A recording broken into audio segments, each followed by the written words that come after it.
Tariq, reading the reports and everything about you traveling to Jerusalem, you haven't been there in a really long time, is that correct? Yeah. What age were you when you first went to Jerusalem? The last time I went when I was 4 years old. So what was your expectations going there? What was going through your mind? I wanted to do, I wanted to go out, I wanted to go to the Dome of the Rock and everything. How did you feel walking in the streets, seeing old family members? I was so happy, and I couldn't believe it. I want to talk a little bit about your cousin Muhammad. Were you guys close, or did you form a relationship with him while you were there? Yeah, well, me and Muhammad, we were best friends. I made it, we were friends from the first day I got there. So when you found out what happened to him, how did you feel? What was going through your mind? I felt so sad because he doesn't deserve to die that way. Okay, let's talk about the day that the Israeli police grabbed you. What were you doing and how did they grab you? I was standing there watching from the alley, and then I heard screaming from the other side of the alley, and behind those people that were screaming, I saw soldiers. So everybody panicked and ran. So I ran too, and I jumped the fence, and I fell. You fell down? I fell. Then I got up, and I ran a little farther, and then they grabbed me. What happened when they grabbed you? Did you think that your life was under threat? Yeah. I didn't know what to do because I was blindfolded when I woke up. What was going through your mind? Obviously, being beaten. Were you aware of what was happening, or did you pass out? Yeah, I was aware of what was going on. I was screaming at them every time they'd hit me. So now that you're back in the States and you're, alhamdulillah, you're not in that situation now where what's happening in Gaza and what's happening in the West Bank. So what is your message to the Palestinian kids your age, just normal kids who can't leave their country? Tell them to stay strong, never back down. Don't be scared of them. Do you think that what happened to you changed your life? Definitely, it did change my life. How so? It made me wide awake. It made me think about Palestine more. It made me want to know more. Now that you're back and you're going to try to resume, I guess, your normal life and go to school, I'd like to know a little bit about what you're interested in. What's your favorite subject in school? Math. And what do you want to be when you grow up? I want to be an engineer.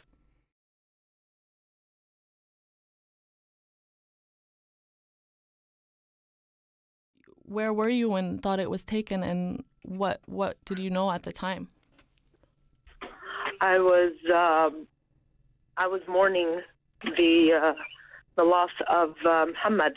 Yeah. At his mom's house. So a relative had come up to me and told me that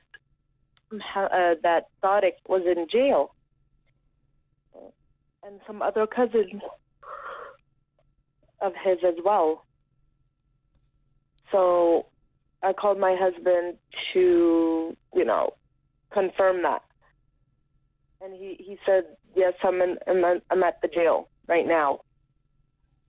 Okay, so what were you thinking? Were you assuming the worst given what happened to his cousin? And as a mother, I knew that when they take the Palestinians that they do beat them.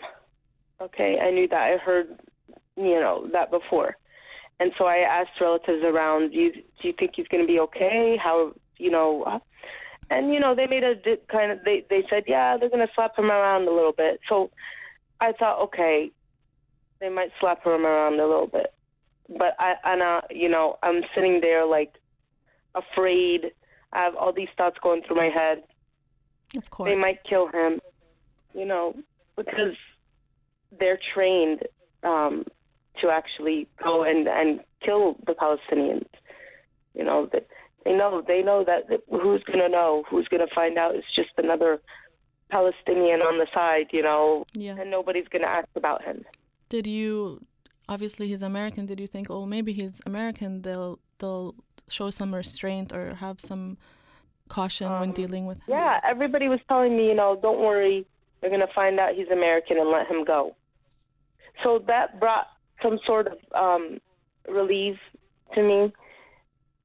But at the same time, I didn't know what to expect from these people.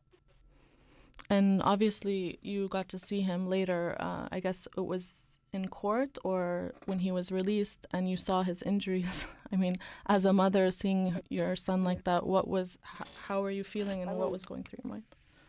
You know, the first time I saw him was that night in the hospital. So it was kind of like the next morning, because they waited. The incident happened at 7:30, and they waited all the way until 1:15 till they actually were convinced from my husband that he needed medical attention. My husband, one of the guards, secretly told my husband, "Your son needs needs medical attention right away," because he was bleeding. He was still unconscious. I think he was going in and out of consciousness when they took him to jail. And he was blindfolded. And he was, you know, bleeding everywhere. So finally they handcuffed, he was handcuffed to the bed. He was handcuffed to the bed while he was unconscious? He was handcuffed to the hospital bed. So when I got to the hospital, I didn't know what to expect. I went to the hospital because my husband told me he's just getting a checkup. So when I got there, I saw the Israeli police guard at his door. And I'm thinking to myself, why would they have a guard at someone's door that had just been beat unconscious? Right. Anyway, and so my husband finally convinced him to let me in. He didn't want to let me in. And he told me, you can't touch him, you can't get near him, and you can't talk to him. So you came into the room, and what did you do? Yeah, I was outside of the room, and I looked over, and I saw his distorted face. It wasn't him. He did not look like himself, and he was sleeping.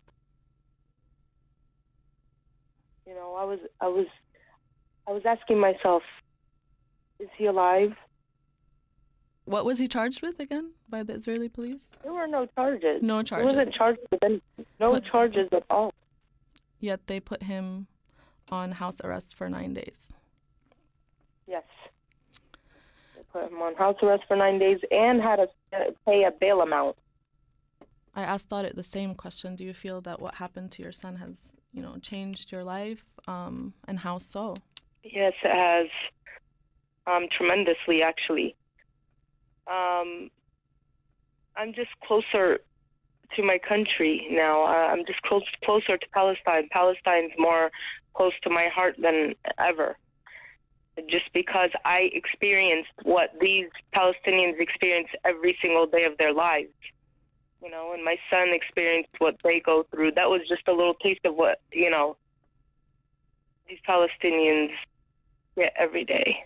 Well, now that you were back in, you know, the American media's, you know, focusing attention on what happened there, what has been your general outlook on how the media in America has covered the incident, and also how the American government has handled the incident? Because I've heard, you know, even the Florida representative in Congress had really nothing to say, and this is an American citizen at the end of the day.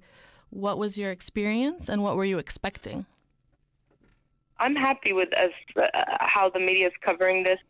Even though they cut out a lot of the important facts, they did get my son's story out, and a lot of people are finding out the truth that didn't know before. They just think this is a war, and, you know, and it's been going on for years, and that's not true.